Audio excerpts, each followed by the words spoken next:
Hi అండి. అంత దూరంలో కనిపిస్తున్న ఒక టెంపుల్ లాంటిది ఒక ఆకారం ఉంది కదా, ఇది ఎక్కడుందో మీకు తెలిస్తే గెస్ చేయండి. ఇది సముద్రం మధ్య భాగంలో ఉంది. ఈ టెంపుల్ పేరు నిష్కలంక, అంటే కలంకాలను తొలగించేటువంటి ప్రదేశము అని దీనికి పేరండి. దీన్ని పాండవులు మహాభారతం తర్వాత వాళ్ళ యొక్క పాపాన్ని కడిగేసుకోవడానికి ఈ ప్రదేశంలో 5 శివలింగాలను ప్రతిష్ఠించారు. ఇది సముద్ర మధ్య భాగంలో ఉంది. ఇక్కడ ఉన్నటువంటి ఒక విచిత్రము, ఒక అద్భుతము ఏంటంటే సముద్రము రోజుకు 2 సార్లు మాత్రమే టెంపుల్కి వెళ్ళడానికి దారి ఇస్తుంది. మిగిలిన టైం మొత్తము సముద్రంలోనే మునిగి ఉంటుందండి. చూడండి, ఇప్పుడు సముద్రము వెనక్కి వెళ్తున్నట్లు అనిపిస్తుంది. ఇప్పుడు ఇక్కడ చూపిస్తున్న ఇంత ప్లేస్ వెనక్కి వెళ్ళిపోయిందండి సముద్రం మొత్తము. ఇది చాలా అద్భుతం కదా. మామూలుగా ఒక గుడికి వెళ్ళాలంటే రోడ్డో రైలో ఇంకొక మార్గం ఉంటుంది, కానీ నేచర్ అంటే సముద్రం తనంతట తానుగా దారినిచ్చేటువంటి ప్రదేశము ఈ నిష్కలంక. ఇంకా మేము వెళ్ళడానికి ఇంకా కొంచెం వాటర్ ఉన్నాయి. ఇప్పుడు మీకు కనిపిస్తున్న మేర మాత్రం మొత్తం క్లియర్ అవుతూ వస్తుంది. ఒకసారి మీరు కూడా చూడి తరించండి.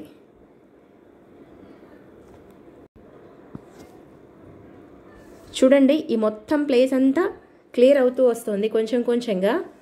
ఇప్పుడు సాయంత్రం 7 అవుతుంది. మీకు ఇక్కడ చూసారంటే వాటర్ అంతా వెనక్కి వెళ్తున్నట్లు అనిపిస్తుంది కదా. ఎక్కడైనా సముద్రంలో నీరు వెనక్కి వెళ్ళడము, అదంతా దారి ఇవ్వడము చాలా ఆశ్చర్యం కదండి. అది కూడా పొద్దున సాయంత్రం మాత్రమే. ఏంటంటే శివుడికి అభిషేకం చేసుకోవడానికి, పూజ చేసుకోవడానికి సంధ్యా సమయాల్లో మాత్రమే ఈ దారి వదలడం అన్నది ఇంకా చాలా అద్భుతము. చూడండి, అక్కడ రెడ్ కలర్లో కనిపిస్తున్నాయి కదా, దాని కింద అదుగదుగు కింద కనిపిస్తున్నవి శివలింగాలు కూడా కనిపిస్తున్నాయి. వాటి కింద స్టెప్స్ ఉన్నాయండి. ఇంకొంచెం వాటరు తగ్గిపోవాల్సి ఉంది. అక్కడ కనిపిస్తున్నాయి కదా శివలింగాలండి. చాలా అద్భుతంగా ఉంటుందండి. వీటిని మనం ఎప్పుడైనా కానీ చూడాల్సిన ప్రదేశమే. ఇది గుజరాత్ రాష్ట్రంలో ఉన్న భావనగర్ డిస్ట్రిక్ట్లో ఉన్నటువంటి ప్లేస్ అండి. ఇది భావనగర్ నుంచి ఒక 30 కిలోమీటర్స్ డిస్టెన్స్లో ఉంది. ఇలాంటి మరికొన్ని వీడియోస్ కోసం నా ఛానల్ని సబ్స్క్రైబ్ చేయండి. మీకు చెప్పడం మర్చిపోయానండి, ఇక్కడ ఉన్న వాళ్ళందరూ కూడా మన తెలుగు మాట్లాడే వాళ్ళే. సాయంత్రం 7 అయిపోయింది కదా, 7 అయిపోయినప్పుడు మనకి అసలు దిక్కుతోచలేదు. వాళ్ళందరూ ముందు వెళ్తుంటే మేము కూడా వాళ్ళ వెనక వెళ్ళాల్సి వచ్చింది. ఇంకా కొంచెం వాటరు క్లియర్ అవ్వలేదు, చీకటి పడిపోతుంది ఒకవైపు నుంచి. ఇప్పటికి చూడండి, మేము వచ్చేసాం పైకి. క్లైమేట్ కూడా సన్సెట్ అవుతున్నట్లు కనిపిస్తుంది కదండి.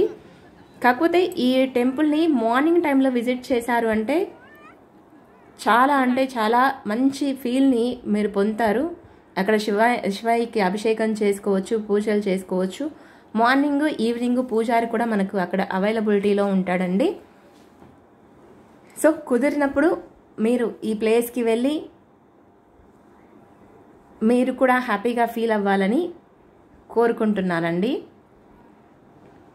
Thank you so much for watching this video.